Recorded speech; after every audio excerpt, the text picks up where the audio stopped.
Salut à toutes et à tous, c'est Ben, très heureux de vous retrouver sur ma chaîne YouTube Un jour un film, afin de vous faire partager mon amour du 7e art, en vous proposant chaque jour un film du grand écran à voir sur le petit.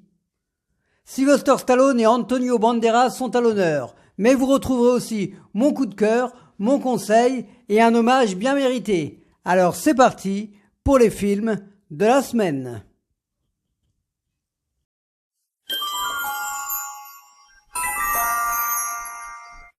Expendables 3 est un film américain franco-bulgare datant de 2014, réalisé par Patrick Hughes, avec Sylvester Stallone et Jason Statham.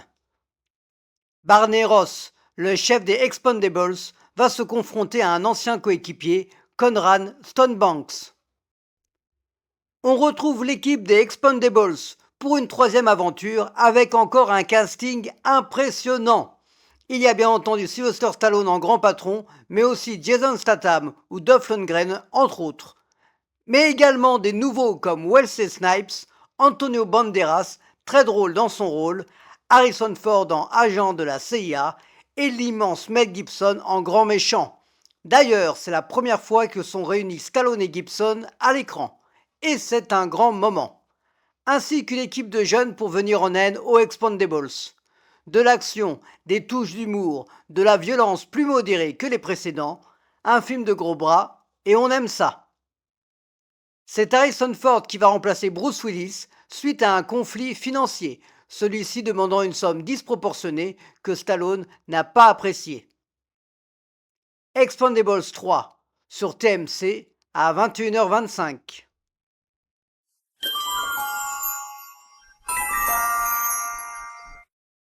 La soupe aux choux est un film français datant de 1981, réalisé par Jean Giraud avec Louis de Funès, Jean Carmet et Jacques Villeray.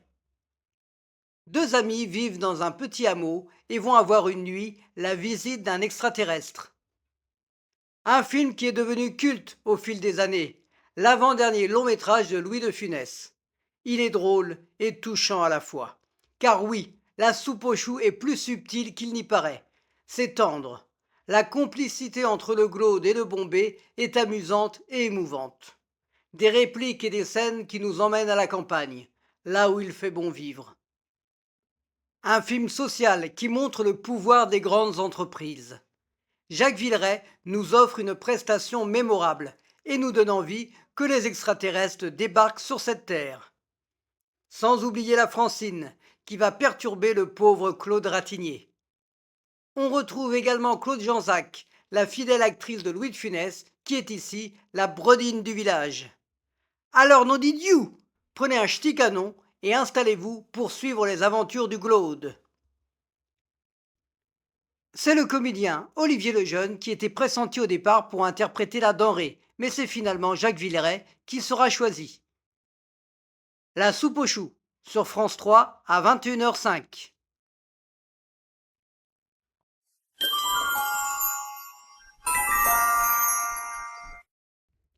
La fleur du mal est un film français datant de 2003, réalisé par Claude Chabrol, avec Benoît Magimel et Nathalie Baye.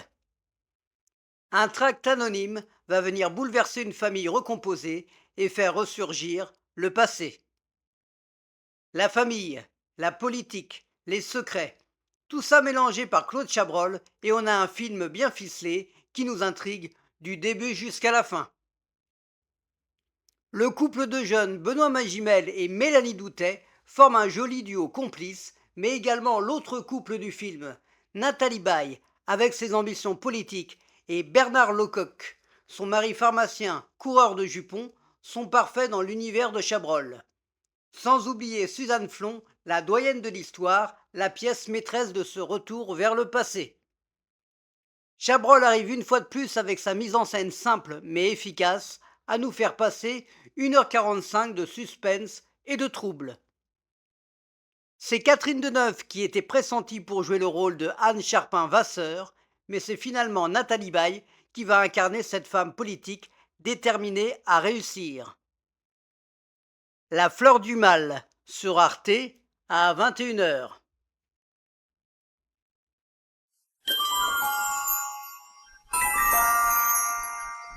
Matrix Résurrection est un film américain datant de 2021, réalisé par Lana Wachowski avec Keanu Reeves et Carrie-Anne Moss. Thomas Anderson, développeur de jeux vidéo, va être rattrapé par son personnage de Neo.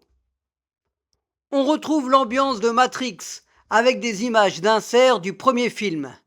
Keanu Reeves avec son look à la John Wick qu'il avait incarné dans le troisième volet 2 ans auparavant, est là et bien là. Trinity aussi, avec quelques rides en plus, mais toujours aussi combattante, et plein d'autres qui ont contribué à la saga. C'est un peu un hommage qui est fait en conclusion avec ce quatrième volet. Il est loin d'être au niveau du premier film, qui restera le meilleur à mes yeux, mais ce petit côté nostalgique fait du bien, donc je vous le conseille si vous aimez Matrix. Cette fois-ci, il n'y aura pas de duo des Wachowski, puisque seule Lana est derrière la caméra pour réaliser ce film. Matrix Résurrection sur TFX à 21h05.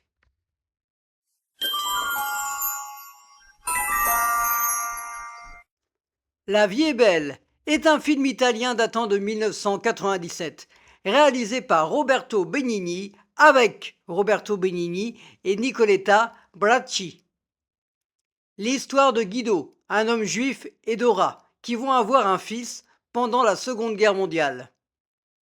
Un film qui a marqué le cinéma par le talent de Roberto Benigni, qui arrive avec ce sujet difficile à nous offrir des scènes drôles, nous donnant un peu de légèreté, mais aussi beaucoup d'émotions.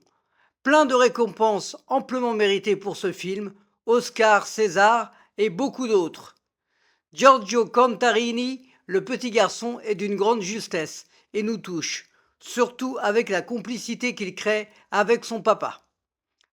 Alors laissez-vous prendre par cette fable qui va sûrement vous faire monter les larmes, tout en vous offrant aussi de jolis sourires. Nicoletta Bracci, qui incarne Dora, la femme de Guido, est la femme de Roberto Benigni dans la vie. La vie est belle, sur France 5 à 21h05.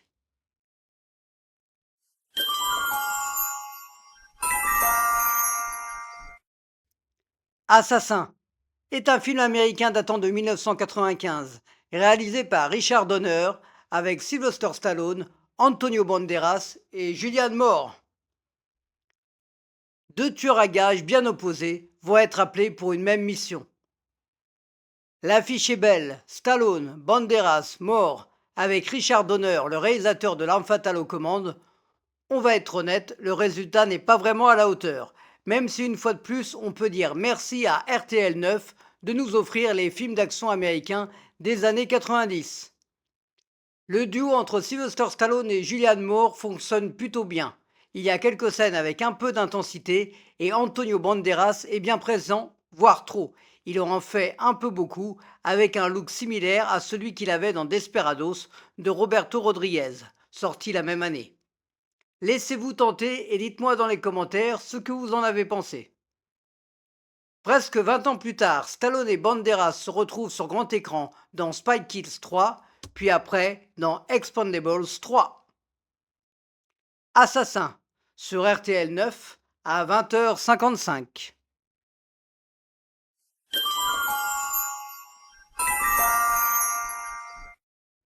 La couleur de l'argent est un film américain datant de 1986, réalisé par Martin Scorsese avec Paul Newman et Tom Cruise. Un ancien roi du billard va prendre un jeune garçon prometteur sous son aile. On se retrouve devant un tapis vert avec un trio gagnant, Scorsese, Newman et Cruise, pour une histoire où le choc des générations ainsi que l'appât du gain seront présents dans ce film. On constate le talent du jeune Tom Cruise face au déjà vieillissant Paul Newman avec un Scorsese qui filme avec subtilité ce sport rarement mis en avant au cinéma. Des plans vertigineux, un montage percutant, comme si on était spectateur au plus près de ces parties mémorables de billard. Marie-Elisabeth Mastrantonio, qui incarnera Marianne dans Robin des Bois, Prince des voleurs aux côtés de Kevin Costner 5 ans plus tard, est imposante et va chambouler le lien créé entre le maître et l'élève. Une fois encore, Scorsese nous fait perdre la boule avec son talent de metteur en scène. Alors, après avoir joué au casino il y a 2 semaines, ici, un autre jeu vous attend. Paul Newman avait déjà interprété le rôle d'Eddie Felson en 1961 dans le film L'arnaqueur de Robert Rossen. La couleur de l'argent, sur Arte à 21h.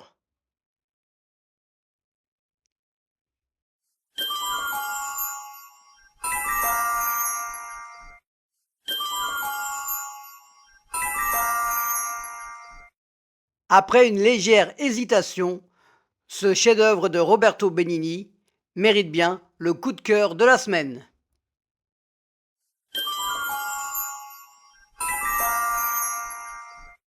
Mon conseil de la semaine sera la Boutica, dans le 18e arrondissement de Paris. Une boutique sur le cinéma qui fera plaisir à tous les amoureux du 7e art, avec beaucoup de choses à proposer, des films bien entendu, mais aussi un choix de vinyles, des t-shirts, des affiches et plein d'autres produits divers et variés, alors n'hésitez pas et courez voir la Boutica. Vous trouverez les informations supplémentaires dans les commentaires de cette vidéo.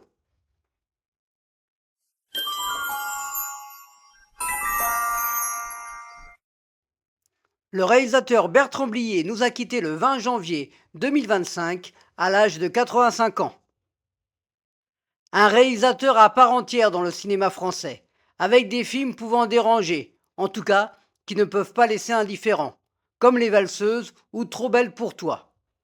Pour ma part, 3 films marquants. Tout d'abord Buffet froid, réalisé en 1979 avec son père Bernard Blier, mais aussi Gérard Depardieu et Jean Carmet. Puis Tenue de soirée, en 1986. Il retrouve Depardieu et Miou Miou après Les Valseuses, mais avec aussi Michel Blanc. Et enfin Les Acteurs en 2000, avec une pléiade de grands comédiens, comme ici sur cette photo, Jean-Paul Belmondo, Michel Serrault et Albert Dupontel. Voilà, c'est tout pour cette semaine. J'espère que cette sélection vous a plu. Comme d'habitude, je vous laisse liker, partager, commenter, vous abonner si ce n'est pas encore fait. N'hésitez pas à activer la petite cloche pour avoir les notifications et savoir le film du jour. Je vous souhaite une bonne semaine à toutes et à tous et à la semaine prochaine.